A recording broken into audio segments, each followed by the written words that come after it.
보수 재건이라는 것은 결국엔 제가 생각하기에는 네이션을 재건하는 일입니다. 그러면 네이션은 보수의 것입니까? 라고 했을 때 아니죠. 네이션이라는 것은 보수가 재건해야 되는 것은 맞는데 지금의 네이션은 어떻게 되어 있느냐를 상태를 봐야 우리는 보수 재건을 하기 위해 네이션을 어떻게 활용하느냐 쪽으로 갈 수 있는 거예요. 그것을 모르면은 보수 재건을 하는 것을 마치 한동훈처럼 그냥 내가 돌아오는 것이 보수 재건이다. 뭐 이런 식의 이야기가 다 통하는 겁니다. 지금 아무도 그런 것에 동의하지 않죠. 윤 어게인이 그럼 보수 재건이냐? 아니죠. 그래서 저는 그런 부분에 있어서 윤 어게인 파도 굉장히 싫어합니다. 이 뭐 황교안이나 전환길이나 아니면 국대떡볶이나 이런 분들이 지금 정신을 못 차리고 있는데 저는 그런 사람들은 좀 강하게 비판할 겁니다. 그런 사람들이 결국엔 보수의 그 펄을 흔드는 사람입니다. 그러니까 제가 생각하기엔 자유혁신당이 무엇을 해가지고 이 나라를 바꾸는 확률은 개혁신당이 바꾸는 확률보다 더 낮고 국민의 힘이 바꾸는 것보다 더 낮습니다. 거의 없다고 봐야 돼요. 그러니까 그런 사람들은 그냥 굉장히 시끄러운 노이즈로 봐야 됩니다. 근데 그 노이즈에 이제 끌려다니면 안 되는 거죠. 그래서 제가 볼 때 장동혁의 가장 큰 실수는 어, 전환길이라는 사람한테 좀 끌려다닌 게 가장 실수가 아닌가라는 생각을 하는 거죠. 그래서 그 전환길이라는 사람이 저는 그러니까 그 자유와 혁신당이 결국에는 선거에 나오면은 선택받지 못할 당이라는 것을 알고 가야 돼요. 그걸 모르니까 자꾸 어? 자기네들을 지지해주는 팬덤을 얻고 자기네들이 진실이라고 생각을 하는 겁니다. 네이션이라는 것을 가지고 조금 얘기를 해볼게요. 그래서 이번 사건을 가지고 우리는 네이션의 재건으로 들어가야 됩니다. 쉽지 않은 일인데, 그래도 우리가 같이 들어가면서 좀 어떻게 가야지 보수가 재건될 것인가를 좀 넓은 면에서 좀 봐줬으면 좋겠어요.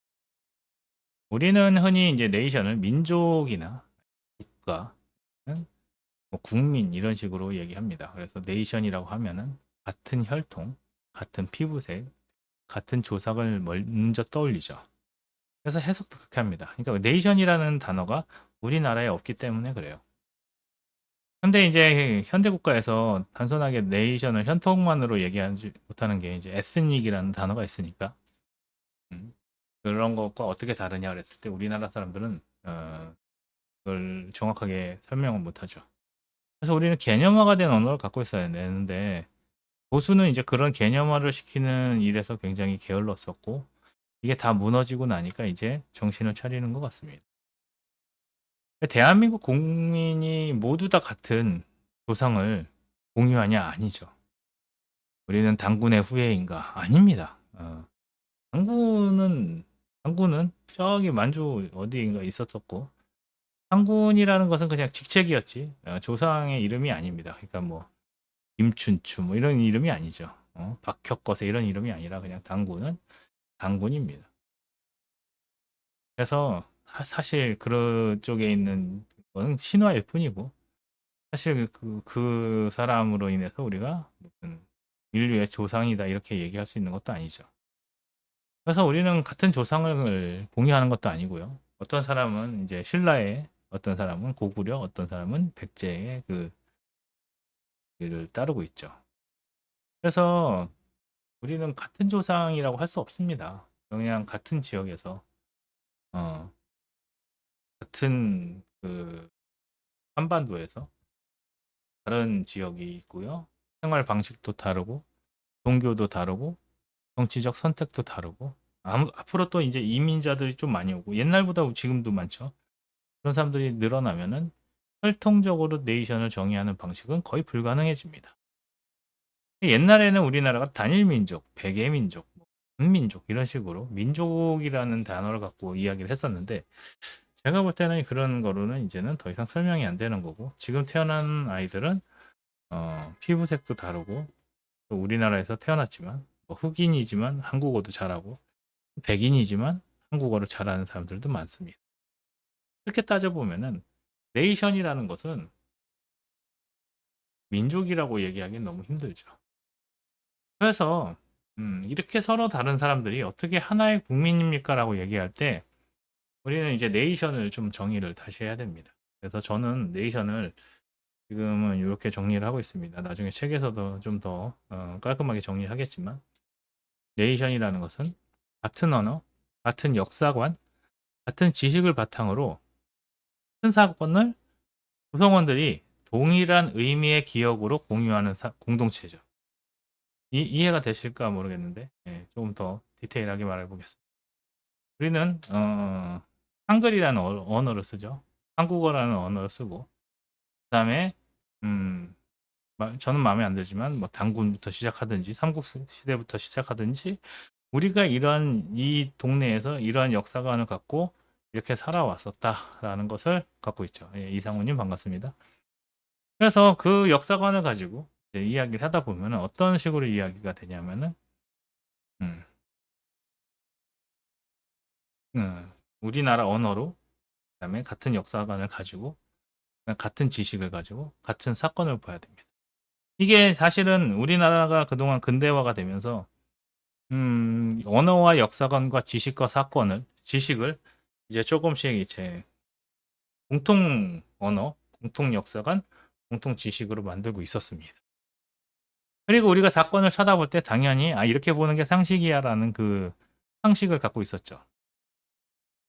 그런데 언젠가부터 이게 좀 망가지고 있었습니다. 그러니까 이런 거죠. 단어를 같이 씁니다. 우리는 자유라고 하는 단어를 어떻게 씁니까? 한쪽은 자유를 책임이 감당할 수 있는 개인의 권리라고 생각을 하는데 또 한 사람 또 다른 쪽은 아무것도 간섭받지 않는 해방 이렇게 이야기를 하는 거죠. 그러면은 이제 같은 단어를 사용하지만 같은 언어를 사용하는 게 아니죠. 이런 것들이 좀 중요합니다. 그래서 민주주의도 마찬가지죠. 어떤 사람들은 민주주의를 다수결 이렇게 이야기하지만 어떤 사람들은 국민 주권, 권력 통제 뭐 이런 식으로 얘기하는 거죠. 그래서 자기의 지지 세력이 집권하는 것이 민주주의다. 이렇게. 민주당 지지자들의 민주주의는 민주당이 집권하는 것이 민주당을 지지하는 사람들의 민주주의죠. 그렇다면은 국민의힘의 보수 제거는 뭡니까? 국민의힘이 집권하는 것이 국민의힘의 재건이죠. 한파들은 뭐예요? 한동훈 지지자들은 한동훈이 다시 정치에 들어와서 세력을 갖는 게 보수 재건이라고 하는 겁니다. 윤호개인은 어떻게 될까요? 윤호개인은 윤석열이 깜빵에서 나와서 다시 탄핵을 다 부정하고 다 뒤집어 엎어서 대통령이 되는 게 그게 이제 민주주의가 아닐까라고 생각하는 겁니다. 그래서 네이션이 되려면 뭘 해야 되냐? 개념 정의를 다시 해야 됩니다. 그래서 참정권도 누군가는 투표할 수 있는 기회, 투표할 수 있는 기회만 있으면 참정권이다. 네? 투표용지, 투표소 운영, 개표와 집계, 사후 검증과 책임까지 정상적으로 이루어져야 참정권이 완성된다고 생각하는 거죠. 그래서 이번에 재선거를 외치는 사람들은 이런 것들이 다 무너졌으니까 이런 것들을 다시 하기 위해서는 재선거 해야 된다라고 얘기를 하는 거죠. 근데 이것을 가지고 뭐 재선거가 되겠냐 뭐 이런 식으로 결론을 내리는 것도 섣부른 결론이고요. 또 이제 선관위가 저렇게 넘어가는 게 맞겠냐 하고 뭔가를 섣불리 결정을 내리는 거는 저는 네이션의 자세는 아니라고 생각합니다.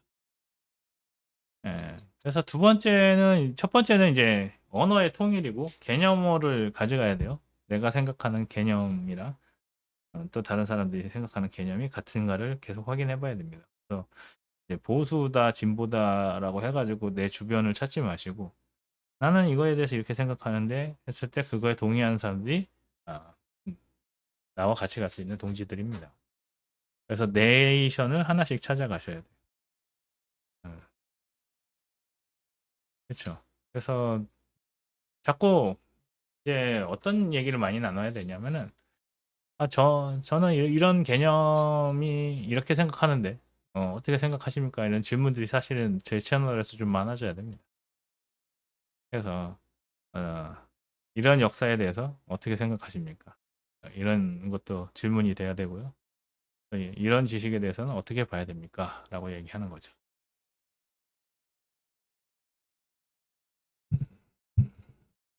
네. 그러니까요. 아, 그러니까 지칼은 약간 자유주의자입니다. 공리주의를 이야기할 수밖에 없어요. 자유주의자가 사회를 바라보는 눈은 공리주의를 빌릴 수밖에 없습니다. 그래서 저는 지칼이 조금 안타깝죠. 그 사람이 많이 갖고 있는 거를, 그 사람이 이제 세력을 많이 갖고 있는 거를 제가 뭐 어떻게 할 수는 없어요.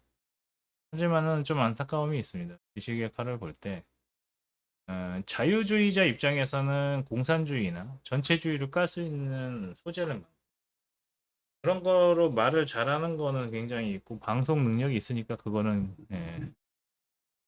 어쩔 수 없습니다. 음, 저는 보수주의라는 게 편향성이 없는 게 보수주의라고 좀 생각하거든요. 보수주의를 정확히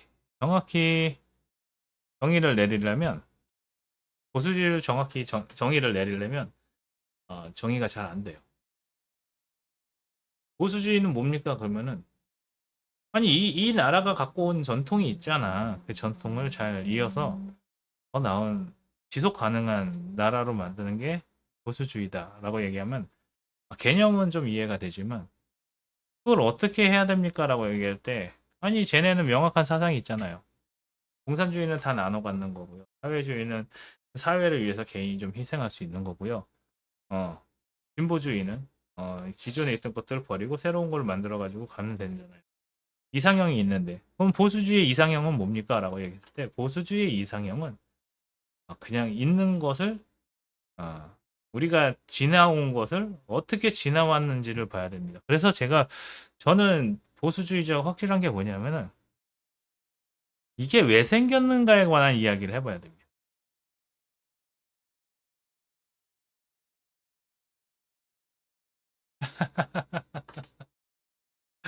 아, 그러니까 지금 제가 제일 답답한 게 이제 보수주의자라고 했을 때